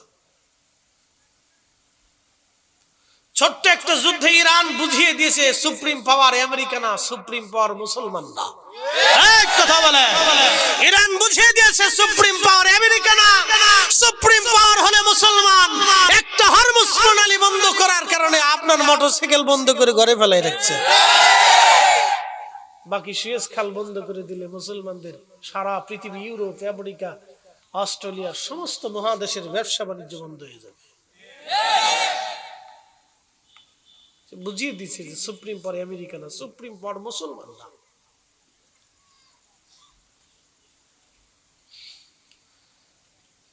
মহেশখালীবাসী ভালো করে শুনে যাবেন, কি জবাব আমরা সেই দিন দিব? ব্যাংক তো জবাব দিয়ে দিল, আল্লাহ আমি সামান্য চেষ্টা করেছিলাম, পানি মেরে পেশাব ছেড়ে দি আমি আগুন নেভানোর চেষ্টা করেছিলাম। আল্লাহ ডাক দিলেন, ব্যাং তোমার পেশাব আমি পবিত্র বানাই দিলাম, যাও। তোমার পেশাব আমার বান্দাদের গায়ে লাগলে ওযু করা লাগবে না, ধৌত করা লাগবে না, পরিষ্কার করা লাগবে না, আমি পাক বানিয়ে দিলাম। ব্যাং পেশাব করলো এক ব্যাং, কিন্তু পবিত্র হয়ে গেল সব ব্যাং। পেশাব করলো এক ব্যাং, কিন্তু মর্যাদা পাইল কিয়ামত পর্যন্ত সব ব্যাং। একবার জোরে বলা যাবে কি মারহাবা। সহিহ বুখারী, সুনান ইবনে মাজাহ এবং সুনানুন নাসাঈর ভিতরে হাদিস এসেছে, নবী বলেন, উম্মতরে, যদি তোমরা কোনদিন তোমাদের সামনে গিরগিটিরে পাও, গিরগিটিরে যদি পাও, এই গিরগিটিরে তোমরা মেরে ফেলবা। কারণ কি, পৃথিবীর কোন প্রাণী মারার পক্ষে নবীজি কখনো কথা বলেন নাই, পৃথিবীর কোন প্রাণী মারতে নবী বলেন নাই। কালকে দেখলাম খানজান আলী রহমাতুল্লাহ আলাইহির মাজারে কিছু মানুষের একটা কুকুর ছেড়ে দিয়ে কুমিরে খাওয়াইছে, একটা কুকুর ছেড়ে দিল কুমিরকে খাওয়ানোর জন্য। কি বিভৎস একটা কায়দা দেখেন। ওই মাজারে দেখলাম মাঝে মধ্যে মুরগি এবং ছাগল নিয়ে কুমিরে খাওয়ানো হয়। খুব মনোযোগ দিবেন, কুকুর ছেড়ে দিয়ে কুমিরকে খাওয়ানো হলো, একটা জ্যান্ত কুকুর ছেড়ে দেওয়া হলো কুমিরকে খাওয়ানোর জন্য। তাহলে বোঝা গেল মানব তার আসল সভ্যতা হারিয়ে ফেলেছে, মানুষ তার মানবিকতা হারিয়ে ফেলেছে। ভারতে দেখলাম এক মুসলমানকে এক হিন্দু জবাই দিচ্ছে প্রকাশ্যে, কোন মানুষ বাধা দেয় না, কোন মানুষ ফিরায় না। মাঝে মধ্যে ইন্ডিয়াতে মুসলমান হত্যা করা হয়, বিভিন্ন দোহাই দিয়ে মুসলমান মব সৃষ্টি করে মুসলমান মেরে ফেলে দেওয়া হয়। বাংলাদেশেও মাঝে মধ্যে দেখা যায় এইগুলি জায়গায় জায়গায় মারামারি পিটি হয়। তার মানে বোঝা গেল এখনো পর্যন্ত আমরা মানুষ নামের মানুষ হতে পারি না। ঈদের দিন মুসলমান পিটি করে, তো কি নিয়ে জানেন, টেকা লইয়া ঈদের মাঠে টেকা ভাগাভাগি লইয়া পিটি করে মুসলমান। শয়তানে হাসকে উড়ে সিটাতে করে সিটা, তোরা তো আমারে ফেল করে ফেলছিস। শয়তানে চিন্তা করে যে আমি আর কত বড় শয়তান, ওরা তো আমার থেকে বেশি বড় শয়তান। আসতে কোন খেজরে বলে মসজিদের কমিটি নিয়ে যুদ্ধ চলে বাংলাদেশে, মসজিদের কমিটি নিয়ে কেটার সভাপতি এটা নিয়ে মসজিদের ভিতরে পিটি। ওরে বাপরে বাপ, কি কিলি। আপনি যদি দেখেন তো চিন্তা করবেন এরা মানুষ কবে হইল, মুসলমানের হিসাব পরে করে। ও তাই এ জাতি মুসলমান না, এ জাত্রে মুসলমান কয় না, মুসলমানের হিসাব পরে আসেন, আপনি হিসাবে আসেন। বাপ, মানুষ হতে হবে আমাদেরকে, ভালো করে বুঝে যান। মানুষ তার মানুষত্ব হারিয়ে ফেলতেছে, মানুষ তার মানুষের গুণাবলী হারিয়ে ফেলতেছে, মানুষ তার মানুষের গুণাবলী হারিয়ে ফেলতেছে। আইয়ামে জাহিলিয়াত আমাদের সমাজে আসতেছে, আইয়ামে জাহিলিয়াত ফেল হয়ে যাচ্ছে। একসময় মানুষ প্রকাশ্যে নারীদেরকে জীবন্ত কবর দিত, আজকে সন্তানকে বাবা হত্যা করতেছে, ছোট্ট বাচ্চাকে হত্যা করে মা অন্য পুরুষের সাথে পালিয়ে চলে যাচ্ছে। কথা বলেন ঠিক না বেটা? জাহিলিয়াত না আছে কোথায়? আমাদের ভিতর জাহিলিয়াত ঢুকে গেছে। কুকুর, শীত চলে গেছে, শীতের ভিতরে কুকুরের 8টা 10টা করে বাচ্চা হয়, কোন কুকুরের 6টা 4টা 5টা 6টা 8টা 10টা বাচ্চা হয়। কিন্তু শীতের ভয়ে কোন কুকুর তার বাচ্চা রেখে পালিয়ে যায় না, একটা অসুস্থ কুকুরও তার বাচ্চা রেখে পালায় না। যত সময় পর্যন্ত এই বাচ্চা দুধ খাবে তত সময় পর্যন্ত এই বাচ্চা মা কুকুর কখনো বাচ্চা ছেড়ে পালায় না। যত সময় পর্যন্ত একটা গাভী বাচ্চা পান করবে, গাভীর বাচ্চা গাভীর বাছুর দুধ পান করবে, তত সময় পর্যন্ত একটা মা গাভী কখনো তার বাচ্চা রেখে পালায় না, বিড়ালে পালায় না। কোন পশু পাখি যত সময় পর্যন্ত বাচ্চা দুধ পান করে কোন পশু পাখি পালিয়ে যায় না। হে মুসলমান, ভালো করে শুনে রাখবেন। কিন্তু আমার দেশের কিছু মানুষ ঘরে সন্তান রেখে পরপুরুষের হাত ধরে পালিয়ে চলে যায়, এরা কুকুর আর শুয়োরের চাইতেও নিকৃষ্ট হয়ে গেছে। কথা বলেন ঠিক না? মানুষ তার মানুষত্ব হারিয়েছে, মানুষ তার মানুষের জায়গায় নেই। শুধু কি নারীর অপরাধ, পুরুষের দিকে আসে। কালকেও বরিশালের 3 বাচ্চা রেখে এক মা চলে গেছে। বলে মহিলা কেন চলে গেল? স্বামী 3 বাচ্চা রেখে আরেক জায়গা বিয়ে করেছে, সেইখানে এই বাচ্চা রেখে স্বামী চলে গেছে। মহিলাও তার বাচ্চাদেরকে ইউনিয়ন কাউন্সিলে রেখে দিয়ে চলে গেছে। বলে আইয়ামে জাহিলিয়াতের আছে কোথায়? রাষ্ট্রের উচিত এই পুরুষ আর মহিলাদেরকে ধরে আইনা প্রকাশ্যে বেত্রাঘাত করা। কথা বলেন ঠিক না? প্রকাশ্যে বেত্রাঘাত করা এদেরকে দুনিয়ার মানুষের দেখানো যেদের শাস্তি। এই বাচ্চাদেরকে পালে আগে পুরুষদের ধরে আনতে হবে। কোন শুয়োর আর কুত্তার চাইতে নিকৃষ্ট। ও মানুষের কাতারে পড়ে না। ওর বাচ্চা রেখে কেন সে চলে গেল অন্য জায়গায় বিয়ে বসে আর এক জায়গায় সংসার করলো? ওরে আগে ধৈর্যই নেয়, কায়দা মতো বেত্রাঘাত পিড়াইয়া জুতা দিয়ে বাইরে গিয়া সমাজ থেকে ওরা আলাদা করতে হবে এবং মিনিমাম হলো ওর 12 বছরের জেল জরিমানা দিতে হবে। সাতার এক দেশে বাস করি, ঘোড়ার ডিম, সকালে এক আইন, রাত্রে আর এক আইন। এক এক সময় এক একজন আসলে এক একটা নিয়ে পড়ে থাকে। মানুষের চিন্তা কারো মাথার ভিতরেই নাই না, কারো মাথার ভিতরে মানুষের চিন্তা নেই। মানুষ মরে গেল না বেঁচে রইলে কোনো চিন্তা নেই। এক একজন এক এক চিন্তা নিয়ে পড়ে থাকে আর কি। শত শত ঘটনা আমাদের দেশে ঘটতেছে, প্রতিনিয়ত ঘটতেছে। কয়টা মিডিয়াতে আসবে? 2-4টা যা আসে এগুলো আমরা দেখি পর্দার আড়ালে, আর যাহা আছে ওটা আমাদের দেখার বাইরে। এই অবস্থায় জন্য মানুষ তার মানুষত্ব হারাচ্ছে, মানুষ তার মানবিক দিক হারাচ্ছে, মানুষ তার নিজের পরিচয় ভুলে গেছে যে কুনতুম খায়রা উম্মাহ, এরা যে সৃষ্টির শ্রেষ্ঠ জাতি মানুষ ভুলে গেছে। এই জন্য মানুষ হতে হবে। কথা বলেন ঠিক না বেঠিক? মানুষ হইয়া ভবেতে আসিয়া মানুষের করিলাম কি? মানুষ হইয়া ভবেতে আসিয়া মানুষের করিলাম কি? আমি নবী না চিনিলাম কি যে ভুল করিলাম, ভস্মে ঢালিলাম ঘি। মানুষ হইয়া ভবেতে আসিয়া মানুষের করিলাম কি?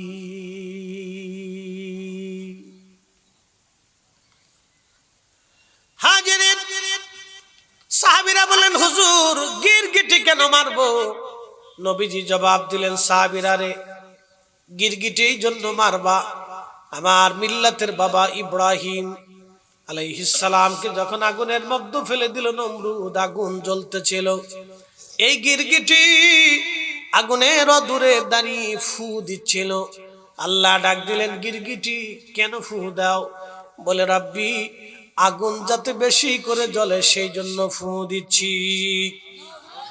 আরে সাহাবীরা, যদি কোনোদিন এই গিরগিটি পাও তাকে মেরে ফেলবা, ছেড়ে দিবা না। সে আমার মিল্লাতের বাবার দুশ্মন, ওটা আল্লাহর দুশ্মন। ফু মারলো এক গিরগিটি, কিন্তু শাস্তি পেল। কিয়ামত পর্যন্ত যত গিরগিটি আসবে সবাই শাস্তি পাবে, কারণ এই জাত আল্লাহর নবীর সাথে দুশ্মনী করেছিল। এই জন্য আল্লাহর রাসূলের ইজ্জত নিয়ে যারা সিনিমিনি খেলে, নবীর সম্মানের চাদরে যারা হাত দেয়, বাজান মহেশখালীবাসী খোদার কসম করে বলি, এরাই হলো জমানার নিকৃষ্ট জাত। কথা বলেন ঠিক কিনা? আমার বাপ হলেও যা, চাচা হলেও তা, শ্বশুর হলেও যা, শাশুড়িও তা। কি কথা ঠিক আছে কিনা? এখানে কোনো জারাজারি নেই। গিরগিটি একটাই ফু দিছে, কিন্তু কিয়ামত পর্যন্ত লাঠি চালান কারো। এই জন্য আমাদের সমাজে বহু গিরগিটি আছে। কয়েকদিন আগে এক শায়েখ বলে ফেললো রসুলের আব্বা আম্মা জাহান্নামী। আচ্ছা আপনারা বলেন তো, 1450 বছর পরে আইসা নবীজির আব্বা আম্মারে জাহান্নামে পাঠাইয়া এরা কি বুঝাইতে চায়? বলেন, আমারে বলেন, 1450 বছর পরে আইসা প্রিয় নবীর আব্বা আম্মারে কাফের বানাইয়া জাহান্নামী বানানোর অর্থটা কি? এখানে কি উদ্দেশ্য আছে? ডাল মে কুছ কালা হ্যায়। এখানে উদ্দেশ্য হচ্ছে ইহুদিদের এজেন্ডা বাস্তবায়ন করা, লা মাযহাবিদের এজেন্ডা বাস্তবায়ন করা, কাফেরদের এজেন্ডা বাস্তবায়ন করা। আমরা সুন্নিরা জিন্দা থাকতে হতে দিতে পারি না। কথা বলেন ঠিক না বেটে? লাগাইয়ে তাকবীর, লাগাইয়ে রিসালাত, আহলে সুন্নাহ ওয়াল জামাত জিন্দাবাদ, জিন্দাবাদ। 1450 বছর পরে এই কথা বলার অর্থ কি? কথা ঠিক আছে কিনা? 1450 বছর পরে আমরা কি এই কথা শুনতে চাই? আমাদের কি শিখানোর দরকার? রসুলের আব্বা আম্মা জান্নাতি নাকি জাহান্নামী, এই কথা তো আমাদের প্রয়োজন নাই। আছে? রসুলের আব্বা আম্মা জান্নাতি, এটা তো বুঝার আর কোনো কিছু নাই। আপনি শুধু বুঝেন রসুলের আব্বা আম্মারে কেউ যদি জাহান্নামী মনে করে কবরে চলে যায়, কিয়ামতের ময়দানে আল্লাহ রসুল যদি জিজ্ঞেস করে, উম্মত তুমি আমার সম্মানিত পিতামাতা যাদের রেহেমে জেসেমে দুনিয়াতে আমি আসছি, তুমি তাকে কাফের মনে করতা, আর আমার কাছে আসছো, কাফেরের সন্তানের কাছে আসছো হাউজে কাউসারের পানি নেওয়ার জন্য। কথা বলেন, আমাকে বুঝাই দেন। রাসূল করিম সেই দিন যদি আক্ষেপ করে বলে, উম্মত দুনিয়ার ভিতরে তুমি আমার আব্বা আম্মাকে কাফের বলতা, আজকে তুমি কিয়ামতের ময়দানে আসছো কাফেরের সন্তানের কাছে শাফায়াত নেওয়ার জন্য, তুমি আসছো আজকে কাফেরের সন্তানের কাছে হাউজে কাউসার নেওয়ার জন্য, তুমি আসছো আজকে কাফেরের সন্তানের কাছে সন্তুষ্টির জামুন্দি নেওয়ার জন্য, জবাব দাও। বাকি দলিল শুধু দিলাম না, শুধু এতটুকুন কথা বললাম যে কিয়ামতের ময়দানে আল্লাহ রাসূল যদি জিজ্ঞেস করে, তখন বলবে আমার শায়েখে বলছে। তো তোমার শায়েখরে নিয়ে আসো, শায়েখের কাছে যাবে, শায়েখ জি আপনি আমাকে শিখিয়েছিলেন রসুলের আব্বা আম্মা কাফের, তো আমি তো ধরা খেয়ে গেছি। কি কথা ঠিক আছে কি? আমি ধরা খেয়ে গেছি, তা আপনি আমার কিছু বাঁচান। তো শায়েখ বলবে, জুতা দিয়ে বাইরে তোরে কিন্তু সরব, দূরে যা শয়তান, আমি নিজেই চিন্তায় আছি।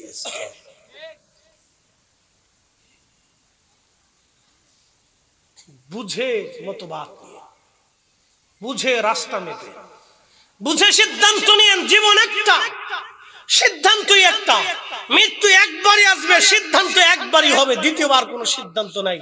আবার বলে দিয়ে যাই, বারে আউলিয়ার দেশের মানুষেরা, আহলে সুন্নাত ওয়াল জামাত এটা নাজাতি জামাত, আহলে সুন্নাত ওয়াল জামাতে হকের জামাত, আহলে সুন্নাত ওয়াল জামাত সাহাবীদের জামাত, আহলে সুন্নাত ওয়াল জামাত আউলিয়া কিরামগণের জামাত, আহলে সুন্নাত ওয়াল জামাত শহীদানদের জামাত, আহলে সুন্নাত ওয়াল জামাত নবী পয়গম্বরের জামাত। কথা বলেন ঠিক না বেঠিক? সিদ্ধান্ত আপনার, কোনটা নেবেন না নেবেন সেটা আপনার। শুধু এতটুকুনি বলে দিয়ে গেলাম, সিদ্ধান্ত নিয়ে পথ চলবেন, অথবা বিপদ আছে, তাহলে গিরগিটির মতো চলে আসবে, কিন্তু বাটাম চালা। আমাদের ফরিদপুরের ভাষায় বলে বাটাম চালা। বাটাম চালা মানে লাঠি চালান আর কি, কোনোদিন শেষ হবে না। এই যে বাটাম চালান দিবে, আবাদুন আবাদা, চিরস্থায়ী ভাবে সালাম খেতে হবে, কেউ ফিরাইতে যায় না। কেমনি ফিরাবি? আল্লাহ রাসূল জিজ্ঞেস করবে, তুমি আমার আব্বা আম্মারে কাফের বলতা, আর কাফের সন্তানের কাছে আসছো তুমি শাফায়াত নিতে, তোমার লজ্জা করে না? কি কথা ঠিক আছে কিনা? যদি জিজ্ঞেস করে যে তুমি আমারে কাফের, আমার আব্বা আম্মাকে কাফের বলতা, তুমি আজকে হাসরের ময়দানে আসছো কাফের সন্তানের কাছে শাফায়াত নিতে, তুমি তো কাফের বলতা, তুমি মনে করতে যে আমার আব্বা আম্মা কাফের, তোমার বিশ্বাস ছিল আমার আব্বা আম্মা কাফের, তুমি বলতো আমার আব্বা আম্মা কাফের, তো আমি তো তোমার দৃষ্টিতে কাফেরের সন্তান। আজকে জবাব দিয়ে যাও। আর তো বক্তব্য নেই, আমি আর দলিল দেব না। দলিল 750 বছর আগে ইমাম সুয়ুতি আল হাবিদুল ফতোয়ার ভিতরে মাসালিকুল হুনাফা বি ওয়ালিদুল মুস্তাফা রাসূলার ভিতর দিয়েছে। আমি আজকে দলিল দেব না, শুধু এতটুকুন প্রশ্নের জবাবের জন্য রেডি থাকতে হবে, প্রস্তুতি নিতে হবে। কষ্ট হচ্ছে আপনাদের? কিছু কথা কি বোঝা যায়? ইনশাআল্লাহ আমাদেরকে হক বেহক বুঝতে হবে। বলে হুজুর হক বেহকের কথা কেন বলছেন? ভাইরে, আপনাদের গ্রামে যদি এখন কারো বাড়ি আগুন লাগে, তাহলে কি কেরোসিন নেবেন না পানি নেবেন? যদি হিন্দুর বাড়ি হয়, যদি খ্রিস্টানের বাড়ি হয়, যদি উপজাতির বাড়ি হয়, যদি নাস্তিকের বাড়িও হয়, তারপরও পানি নিয়ে তার বাড়ি নিভাইতে হবে, তাকে বাঁচাইতে হবে। তো গ্রামের একজন প্রতিবেশীকে যদি আগুন থেকে বাঁচানোর জন্য আপনার এতটা দায়িত্ববোধ থাকে, তাহলে একজন মানুষ রাসূলের আব্বা আম্মাকে কাফের মনে করে হাসতে হাসতে তার আখিরাত ধ্বংস করতেছে, হাসতে হাসতে তার কবর ধ্বংস করতেছে, হাসতে হাসতে তার ঈমান শেষ করে দিচ্ছে, হাসতে হাসতে সে বেঈমান হয়ে কবরে চলে যাচ্ছে। আমরা জীবিত থাকতে এটা তো হতে দিতে পারি না, অন্তত হলেও তাকে বাঁচানোর চেষ্টা করতে হবে। কথা বলেন ঠিক না বেটা? বাঁচানোর চেষ্টা করতে হবে আপনাকে, এটার নাম হচ্ছে ঈমান। তুমি নিজে বাঁচো, তোমার আহলকে বাঁচাও। জাহান্নাম থেকে তুমি বাঁচো, তোমার আহলকে বাঁচো। প্রিয় উপস্থিতি হাজিরিন, অনেক কথা বলেছি ভাই আমার। কমিটির ছেলেরা বলেছে হুজুর একটা বিষয়ের আলোচনা শোনানোর জন্য সেই বিষয়ে যাব।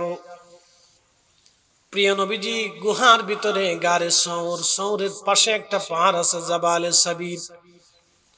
জাবালে সৌরের পাশের পাহাড়ের নাম জাবালে সাবির। নবীজি সাবির আরোহণ করলেন। জাবালে সাবির ডাক দিয়ে বলল হুজুর আমার ভিতরে কোনো গুহা নাই। নবীজি আপনি জাবালে সৌরে চলে যান, সেইখানে গুহা আছে। জাবালে সাবির সৌর নবীজিকে সালাম দিল। নবীজি সালামের জবাব দিলেন, চলে গেলেন জাবালে সৌরে। গুহার ভিতরে বসে আছে সিদ্দিক আকবর, হযরত আবু বকর সিদ্দিক রাদিয়াল্লাহু আনহু নবীজির সাথে।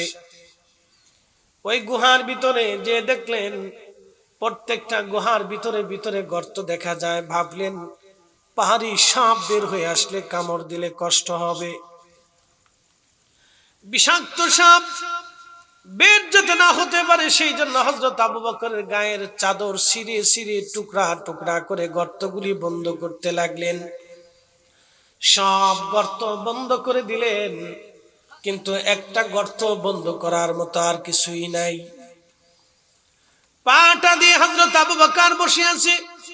প্রিয় নবী বললেন আবু বকর তন্দ্রা পায়, ক্লান্ত শরীর, ঘুম আসতেছে, একটু বিশ্রাম আমি করতে চাই।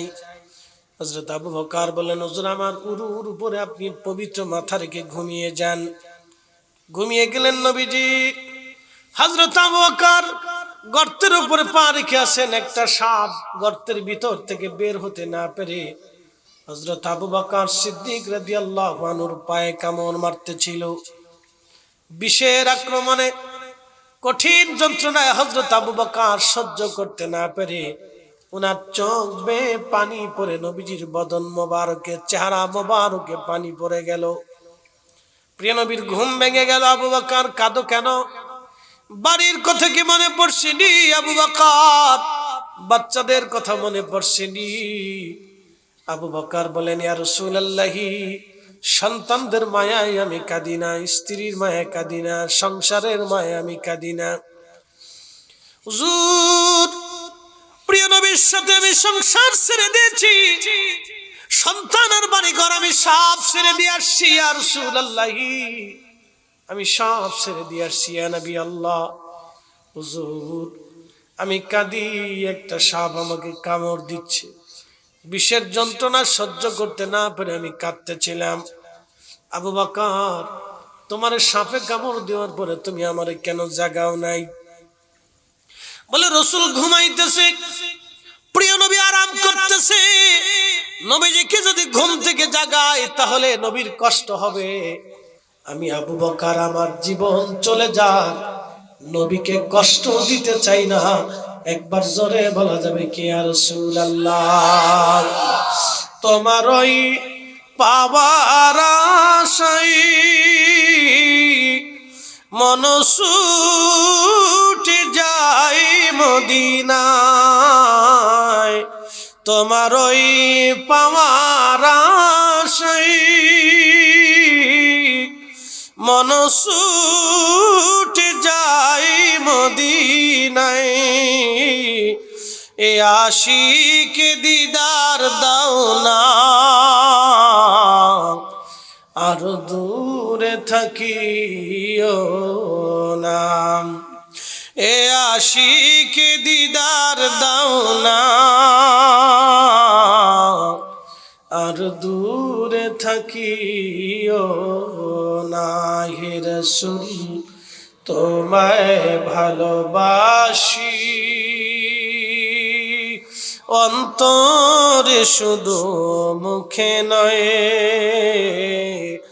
জান্নাতের আশায় নয় হে রাসূল, জাহান্নাম কেউ ডরি না।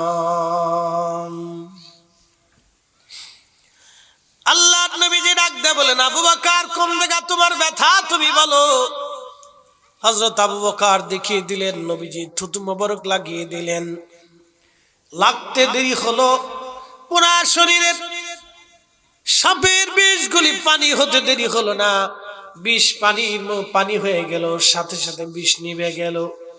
আহা, এটা নবীজির পবিত্র থুতু মুবারকের বরকত, থুতু মুবারকের মুজিজা। কাফেররা গুহার সামনে এসে দেখতেছে মাকড়সা জাল বানিয়েছে, কবুতর ডিম পেড়েছে। একজন বলল চলো ভিতরে ঢুকি, আর একজন বলল ঢোকার প্রয়োজন কি, তুমি কি বুঝো না? গুহার সামনে কবুতরে বাসা বানাইয়া কবুতর বসে আছে, মাকড়সা জাল বানিয়েছে। এর ভিতরে যদি কোনো মানুষ থাকতোই তাহলে তো কবুতরের বাসা থাকার কথা না, মাকড়সার জালও থাকার কথা না, সেটা ছিঁড়ে যাওয়ার কথা। অতএব ভিতরে যে কোনো লাভ নাই, চলো অন্য কোথাও আমরা খুঁজে বেড়াই। কিন্তু নবীজি ওই গুহার ভিতরে বসেছিলেন।